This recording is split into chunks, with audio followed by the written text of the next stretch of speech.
Thank you, Chairman, for pulling this together. And I just want to reflect on this a little bit because, there is a room and there is a way for us to have a debate about the effectiveness and the efficiency of foreign aid. But what is happening right now in our nation, this is not the right way to go about it. I hear about a pause here, but this is not a pause. We're seeing a gutting of the staff down to approximately 600. If it is a pause to look and reflect and see what is not working, what shouldn't be done, then let's pause on the gutting of the staff. Let's pause on the transfer of USAID under the State Department.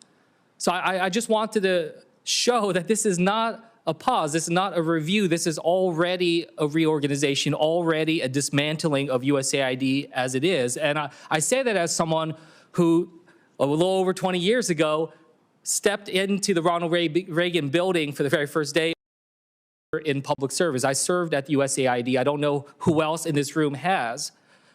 But I just tell you that I was proud to be able to serve at USAID and serve this country. And I worked at USAID, I worked at the Pentagon, I worked at the State Department. I've been a part of the 3 Ds of our foreign policy, of defense, diplomacy, and development, and seen that in action. So I disagree the idea that the type of power, the type of influence that we're trying to move forward at USAID doesn't matter, that it's only about material military power. We've seen how, for instance, when it was our help with the response to the earthquake in Turkey or the flooding in Pakistan, how that was something that was able to open up diplomatic channels to be able to move forward, build on the relationships. It was the work that we were doing through USAID that was able to get some of our diplomatic efforts, and including our military efforts, in a better position. And I said that as someone who walked into the Reagan building. There's a reason why USAID is in the Ronald Reagan building. It's because Ronald Reagan himself was a strong supporter of USAID and foreign assistance. He said, quote, "The ultimate importance to the United States of our security and development assistance programs cannot be exaggerated." He said, "Our national interests are inextricably tied to the security and development of our friends and allies." And when it came to people criticizing USAID, he said, quote, "You know the excuses. We can't afford foreign aid anymore, or we're wasting money pouring it into these poor countries, or we can't buy friends.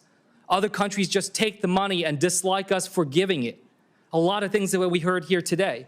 And Ronald Reagan concludes saying, well, all of these excuses are just that, excuses, and they're dead wrong. I heard today people talking about USAID as if it's charity. One person that said, quote, "Foreign aid is not charity. We must make sure it is well spent, but it is less than 1% of the budget and critical to our national security." The person who said that is Secretary of State Marco Rubio when he was with us in the Senate. He also went on to say that he urged President Biden to move forward and prioritize USAID funding because he said it, quote, "counter the Chinese Communist Party's expanding global influence." And our current Secretary of State also said, quote, "We don't have to give foreign aid. We do so because it furthers our national interests. That's why we give foreign aid." So I just wanted to be able to frame that. And when I worked at USAID, I actually worked at USAID under the Bush administration. I worked under a Republican president. I worked under an administrator there who was appointed by a Republican president, Andrew Natsios, who was just recently asked, could you specifically respond to what Elon Musk's functionaries at the Department of Government Efficiency have done in terms of actually shutting down USAID? And Andrew Natsios said, quote, "It's illegal and it's outrageous. They have no right to abolish an agency, a statutory agency in the federal government."